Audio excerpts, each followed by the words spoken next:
Hello, friends and supporters of Houston's Asian Voice. I'm Peter Lee. Today we have a weekly special on a hot subject in the past week. But instead of me talking, I have with me one of my old friends, Dr. Dan Rubenstein, to have a casual dialogue on the recent action taken by the State Department of the United States. This action, which was the updating of information on the State Department's website about Taiwan and the U.S. relations with Taiwan, caused a big stir in Beijing. So what are the changes on the website that have so much angered the People's Republic of China?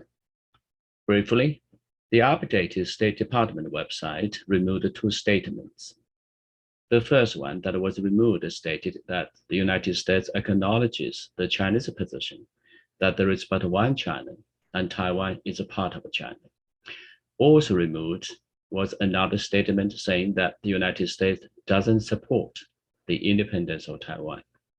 To those of us who study U.S. China relations, these two statements are what the government in Beijing loves to see and wants to be kept. However, these two statements have long been resented by independence-oriented DPP authorities and its supporters in Taiwan. The updated information caused a knee-jerk reaction from Beijing. A foreign ministry spokesperson commented that the United States' latest modification of the fact sheet is a trick to obscure and write off the One China principle. And such political manipulation of the Taiwan question and the attempt to change the status quo across the Taiwan Strait will hurt the United States itself. Why is Beijing so angry? What is the legal status of Taiwan? Who is claiming Taiwan to be part of China? Beijing alone, or both Beijing and Taipei? What is One China principle? And finally, why did the State Department remove the two statements now? Let's invite Dr. Dan Rubenstein to join us. Hello, Dan. Welcome to Houston's Asia Voice. Can you say a few words about yourself? Good to be here, Peter. Thanks for having me. I also am a PhD in political science. I also hold an MBA. And after I completed my PhD, I spent most of my career in the private sector with Ford Motor Company, working with them in China. And I've also done a technology transfer program at the University of Michigan recently involving China. And I've been consulting for almost 3 decades on various aspects of risk management and other aspects of Chinese economic and political life. Great. And for most of the audience of Houston's Asia Voice, you know that I teach at the University of Houston downtown, and I have been teaching in the last 20 years, teaching international politics, China's foreign policy, U.S. foreign policy. I'm sure you are interested in knowing why I have this first dialogue with Dr. Daniel Rubenstein.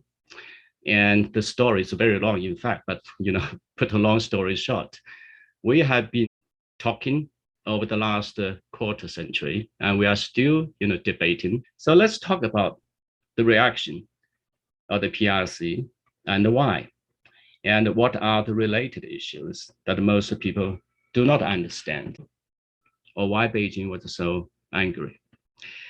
So what's your take, Dan?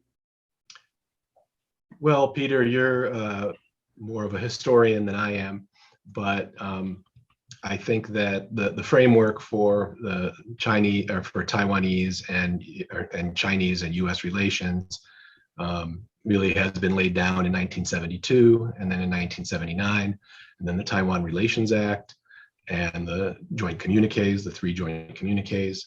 And basically, what they say is that the United States does acknowledge the Chinese position that there is but one China and Taiwan is part of China. Of course, the Taiwan Relations Act has also been the framework under which the United States has continued to supply arms to Taiwan, for defensive purposes, ostensibly. I think that what has, and you may want to fill in more of that history for your audience, but I think that it's important to keep in mind one thing, which is that the United States State Department has been very clear subsequently that this does not signal a change in policy. Mm-hmm. So that naturally raises the question, then why did they do it and why did they do it now? And I don't think we really know the answer to that. I mean, we're not privy to the internal workings of the State Department or the White House.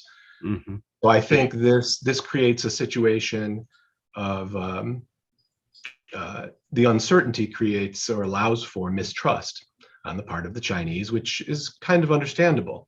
Mm-hmm. And I think the basis of that mistrust is that if in public statements such as this fact sheet, those commitments to Taiwan are changed or modified in a way that is consistent with what the Taiwanese independence movement and some elements of the DPP, the Democratic People's Party, want in terms of moving closer towards independence, then China's going to be very upset about that. Mm-hmm. And they feel that that's a change to the status quo.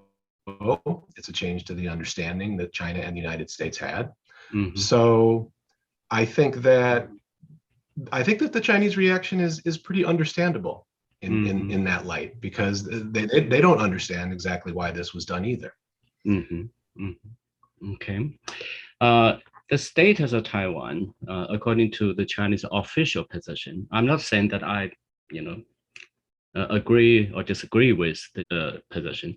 The official position is like this. First, Taiwan is a part of China. They have said this all the time, right, in the last 70 years. And second, Taiwan was returned to China in 1945, even though it was returned to the Republic of China, the older government. And third point, Taiwan's position as a part of China was confirmed by the Carroll Declaration of 1943, when leaders from the United States, China, and UK met to discuss the war efforts in the Far East. And the fourth point, the Chinese government has been emphasizing in the last 70 years also, is that Taiwan's status as a part of China was reaffirmed, not just in the Carroll Declaration, but also in the Potsdam Proclamation of 1945. So these are the mainland Chinese position on the legal status of Taiwan, right? So that's why one of the issues a lot of Americans don't understand is why China worry about Taiwan, right? Taiwan is an independent country. A lot of people, Americans talking about it, including many of my students, as a matter of fact, when we started the class. Yeah. Very few Americans know that the official title of Taiwan, the name of the country, right, of Taiwan is not Republic of Taiwan, it's Republic of China, right? And they are still using the Constitution written or drafted, approved in 1946 on the Chinese mainland. Right? So that's one of the issues about the legal status of Taiwan. Any other comments you have on this issue? Well, I mean, I think that's a good summary of the Chinese position. And as you and I have discussed many times, the Chinese are not going to back down from that. It would be extremely unlikely for them to simply give up Taiwan under any circumstances. Historically, they view it as their territory. Yeah. And I think the United States appreciates that. They understand that. But when they shifted their diplomatic recognition from Taiwan or I should say from the Republic of China to the People's Republic of China, from Taiwan to the mainland, I think there was a recognition that they didn't want to leave the Republic of China, Taiwan, high and dry. They didn't want to simply abandon. They didn't want to simply abandon them, and that's why you see after 1979, you see the passage of the Taiwan Relations Act, because Congress in the United States felt that they needed to make clear that they were not abandoning Taiwan, and that the United States reserved rights to ensure So I think one of the key phrases of this whole situation is peaceful reunification. That's what's always been very important to the United States. Basically the United States position is if Taiwan decides to come under the full authority of the Chinese Communist Party and the People's Republic of China, and they choose to do that freely, we will not intervene. We will not object to that. That is up to the Taiwanese. If Beijing decides that they want to come under the full authority of Taipei, that's okay too. It's not going to happen, but that's okay. So, that's the United States position. And then the Taiwan Relations Act is basically a way of saying, we have an interest in ensuring that however that is resolved, it is done peacefully. So that is where, either side that takes a first step towards military aggression will really be triggering something very unknowable and unpredictable, and potentially extremely dangerous, to all parties. Yeah, I agree. So another point I want to say this, because there is a lot of misconception regarding Beijing's insistence that Taiwan is a part of China, that Beijing is the only party claiming that Taiwan is a part of China. So I just want to say 2 points. In fact, Taiwan is a part of China is not a claim by Beijing only. It has been claimed by the Republic of China or by Taipei authorities for many years. There are 2 points I want to point out. First, they say Taiwan is a part of the Republic of China, right? And the Republic of China does not just cover the area called Taiwan and the adjacent, areas, right? Or parts of Fujian province, parts of, Guangdong province, which are under Taiwan's, control. But it covers the entire Chinese mainland. So that's the Taiwan's perspective, right? Now, second, Taiwan is one of the provinces inside the inherited territory of the the Republic of China, although the Republic of China today only has administrative authority over Taiwan and the surrounding areas. So it's not just the mainland China claiming Taiwan being part of China.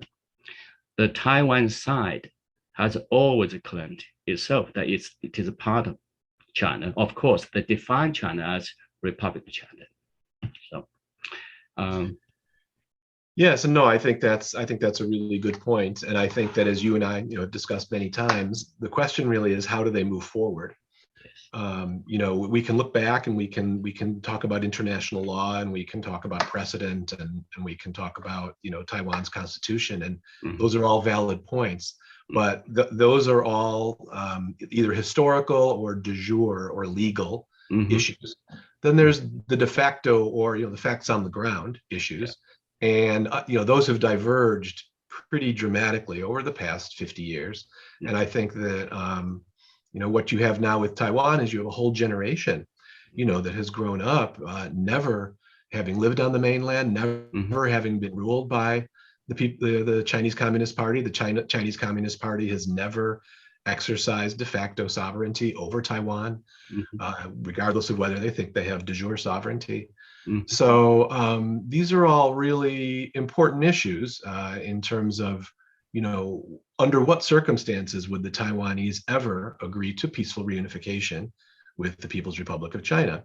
And as you and I have discussed, I don't see that ever happening unless there was actually regime change on the mainland, which also seems very unlikely. So yes, it's a very difficult situation to get out of. I think both sides are kind of stuck where they are, which is why you hear everyone always say the key issue is not to upset the status quo, because any move in any direction by any party will be viewed by the other party as unacceptable. Yeah, I agree with you that it's going to be a contentious issue. But there is one point I want to make. A lot of times I talk to people from Taiwan to say that, the People's Republic of China has never ruled Taiwan, has never governed Taiwan, and the People's Republic of China has never collected taxes from Taiwan. So what's the ground for your reunification claim? Now, I have been telling them So in 1945, when the Chinese government took Taiwan back, the Republic of China had never ruled Taiwan because Taiwan was ceded to Japan in 1895, and the Republic of China was created in 1912, right? So, whether, the Chinese government ruled Taiwan or not, whether the Chinese government has collected the taxes or not, that shouldn't change the fact, according to Beijing, that Taiwan, according to, Chiang Kai-shek, right, in 1945, that Taiwan was part of China. Right? So that's one point I want to add. Now let's go to. Well, I think can I respond to that? Yes. So I think one issue that raises is that in 1949, had the communists taken over Taiwan and incorporated it into the People's Republic of China, they would have decisively won that war. They would have consolidated all their territory, and we wouldn't be having this conversation today. But the fact is they didn't, and so this is in some ways a remnant of a civil war that was never resolved. So in a civil war, you've got two different sides that claim sovereignty over the same territory. They're now divided into separate land areas, but neither one has acceded. Neither has conceded in that war. So I think that's a very important point to keep in mind.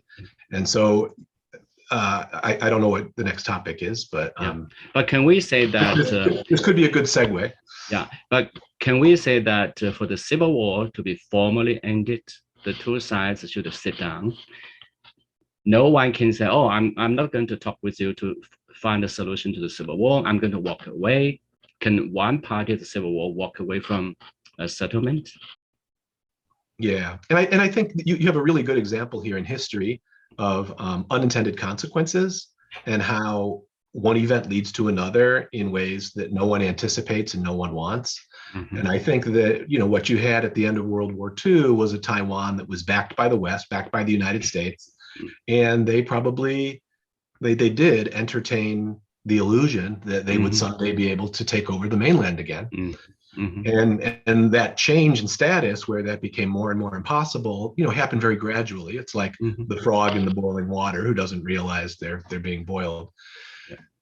So legally, Taiwan can still, try to retake the mainland China and doesn't violate any international law because that's internal issue.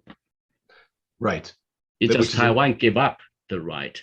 So it's like, Taiwan, you have the right to take back mainland China, right? And under your rule, under the rule of the Republic of China, but you decline that opportunity.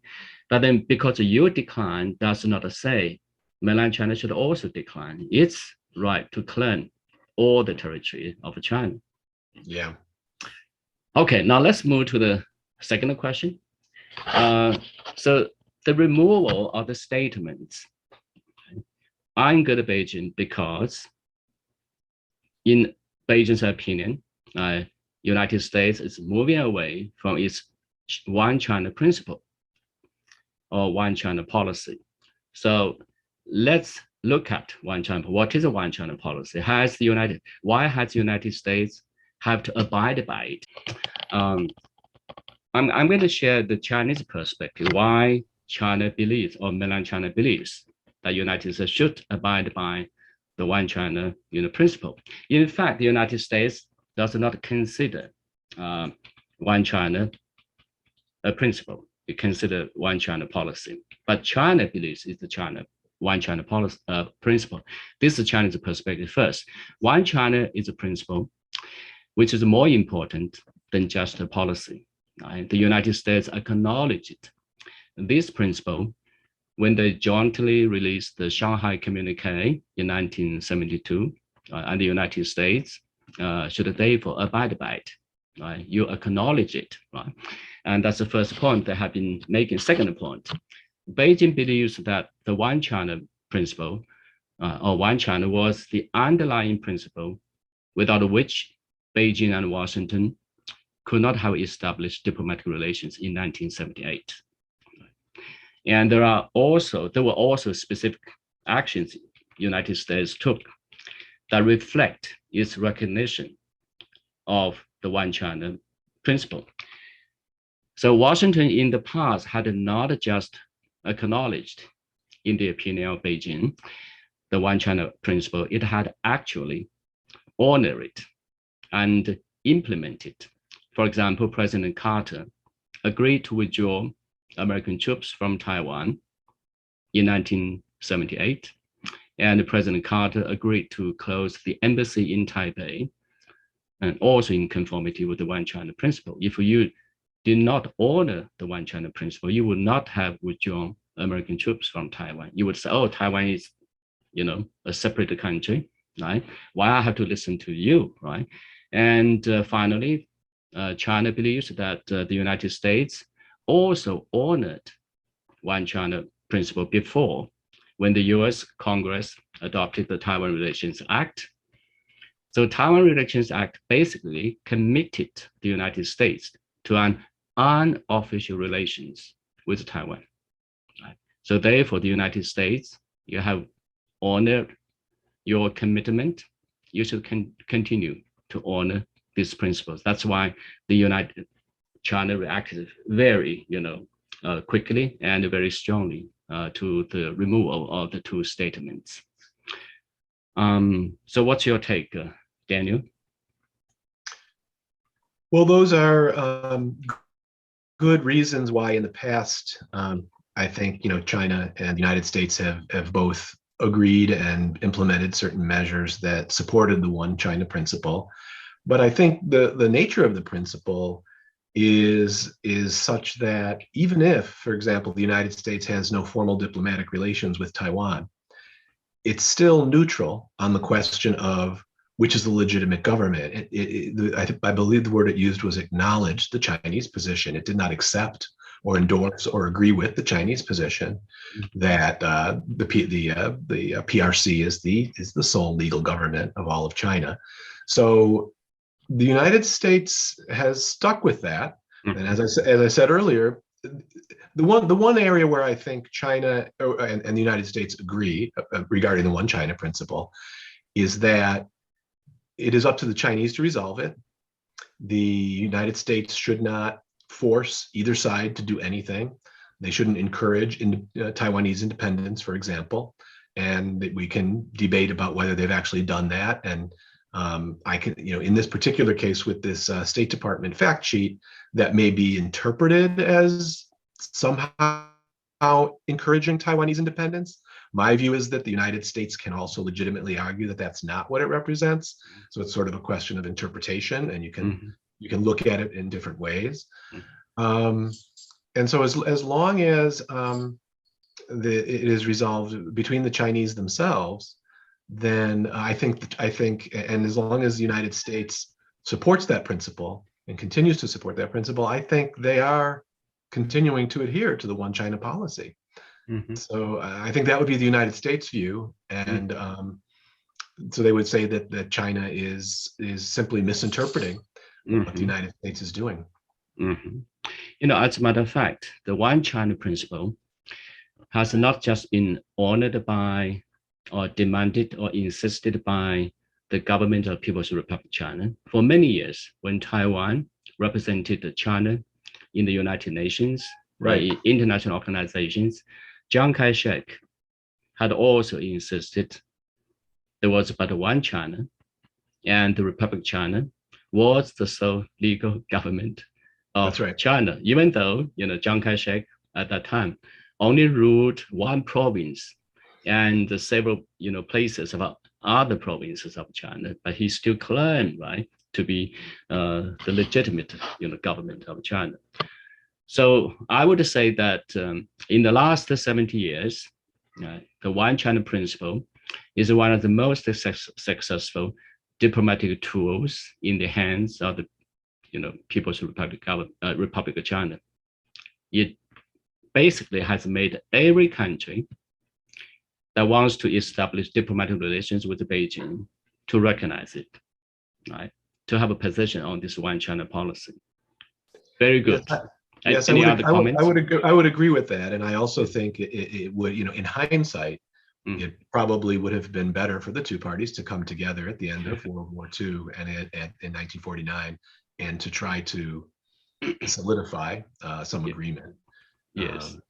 But as I said, we have this long chain of decisions and postponing the inevitable, if you will, and now we're in this very difficult position. Yes, I remember when I was a student in Beijing, one of the diplomats, Chinese diplomats, I think I shared with you before, or probably not. One of the diplomats who were involved in negotiating the building of diplomatic relations between China and Canada. And the Canadian delegation, the head of Canadian delegation complained, why you want us to recognize that Taiwan is a part of China?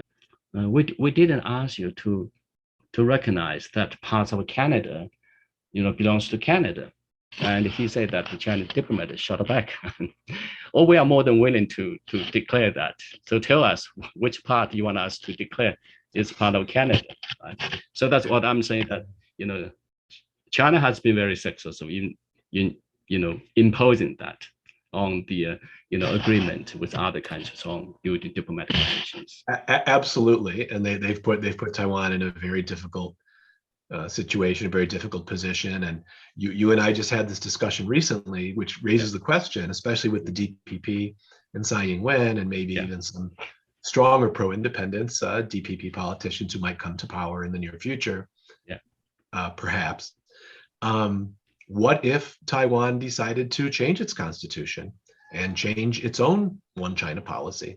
And renounce its claims over the mainland and simply declare itself an independent country? Would it have the authority to do that? It has the authority to do that, but that would trigger civil war. But the problem for the United States and for United States Chinese relations is that the United States wouldn't necessarily see that as a violation of anything. The United States does not encourage independence. They don't support independence, but they don't oppose it either. But United States, but the Taiwan Relations Act said it opposes any action that would, break the status quo. So that would be considered Taiwan's unilateral action. Then let's move to the next question regarding the timing. Why the State Department removed the two statements now, not before? Now, let me say the following points. That's my take why the timing now. First, I would say never underestimate the influence of the China lobby in the United States before and the Taiwan lobby today. The China lobby in the past successfully blocked U.S. diplomatic relations or diplomatic recognition of the People's Republic of China for some 30 years. So the Taiwan lobby today, namely Friends of Taiwan in and outside the United States government, and Taiwanese American groups in the United States have been working overtime to influence the United States China policy. So those two statements, that is, Taiwan is part of China, and United States does not support Taiwan independence, are the most resented parts. I think we froze. Right, are the most resented parts in any document about Taiwan's status. That's one point I want to say. So never underestimate the lobbying power of Friends of Taiwan and of course Taiwanese authorities. The second point I want to say is that removing those two statements is not politically incorrect in today's United States. I doubt the United States State Department initiated the action of removing the two statements. The department may have taken the action in response to pressures or active lobbying by Friends of Taiwan and the DPP authorities of Taiwan. So I believe the Biden administration did it knowing that it would cause a knee-jerk reaction from Beijing, short of anything substantially damaging. So the State Department could always say that United States One China policy remains unchanged despite the removal of the two statements. So the last point I want to say is removing the statement actually removes one target, a Republican attack on the Biden administration. I believe friends of Taiwan were taking advantage of Biden's low popularity rate and the upcoming midterm election. So if President Biden had refused to remove those two statements, this could become a target for the Republicans. America's domestic politics, once again, has impacted its foreign policy. So that's the 3 points I think. Why now? So regarding the timing issue.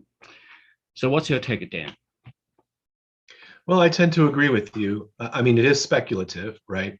So we're on the outside and we're formulating a theory.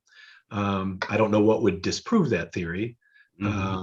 So it is speculation, but I think that it's reasonable and it does make sense in the context of politics today in the United States. And of course, the whole shift in the environment here because of the Russian invasion of Ukraine, China's response to that is making any seeming softness on Beijing more and more politically dangerous for the Democrats or any politician.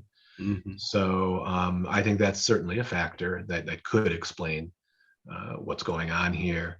I'll just reiterate that if you look at the interviews with the State Department spokespeople over the past week, however, they're very adamant that this signals absolutely no change in the underlying policy. There's no change in the 3 communiques or the Taiwan Relations Act or any of the foundational legal documents that define the United States' relationship with Taiwan and China regarding Taiwan. So, but why removing those statements if no change? Those statements are not in the way of whatever the relationship with Beijing, right? Right, which I think actually supports your argument that in some ways it's a public relations move. It's a move to make the Biden administration look tougher on China or look less deferential to China. I think that's a good theory. But looking tough on China, would that help America's national interest, or would that cause a problem in relations with Beijing? Especially when the United States wants Beijing's support for, say, the sanctions on Russia. So we should try to minimize or reduce any frictions with China so that we can get China on our side against Russia. But why we do this?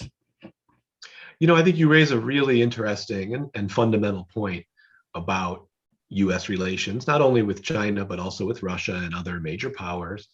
And that is, you've always got, some people who are urging more cooperation.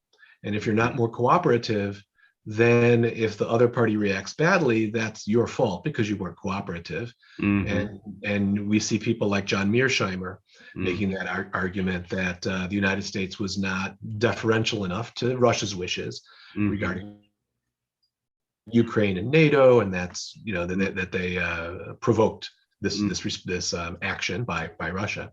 And I think with Taiwan you sort of see the same dynamic playing out.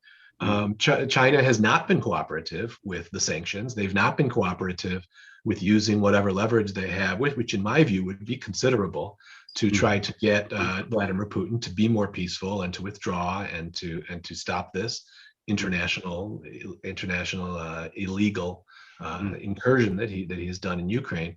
And they've sat on their hands, and they haven't been willing to help with the NATO or the United States at all. So I think that probably in Washington, and again, this is highly speculative, but I imagine there's a lot of talk about, do we placate China and to get them to help more with Russia? Do we accede to their foreign policy requests? Or do we send signals that we are not happy with them and we want to be tougher with them? So it's a very delicate balancing act, and it's a very difficult judgment to make for these policymakers because you're sort of damned if you do and damned if you don't. I mean, So, but anyway, China may ask, what can we get from supporting American sanctions on Russia? Right? yeah, sure. So they would ask that question, right? So what can we get, right? But I don't know if you agree with Professor John Mearsheimer. He said that the United States should actually, support Russia, be friends with President Putin, so that United States and Russia can work together against the biggest threat to Americans' national security, which is China. Do you think that's a good advice? I don't think that's a wise move, and I think it's impracticable. It's not going to happen, right? I just don't think it would happen at all, no. Especially not now. But, yeah, interesting. But anyway, I think we have covered all the issues, and it's great to talk with you, with my longtime friend on the Taiwan issue. And the next time we're going to talk about the South China Sea crisis, China's ambition, United States, position on South China Sea issue, and what's the difference between American position and what is the Chinese position on the South China Sea, issue. So we will, find another time to talk about it. Thank you very much, friends and audience of Houston's Asian Voice. We'll see you next time. Thank you.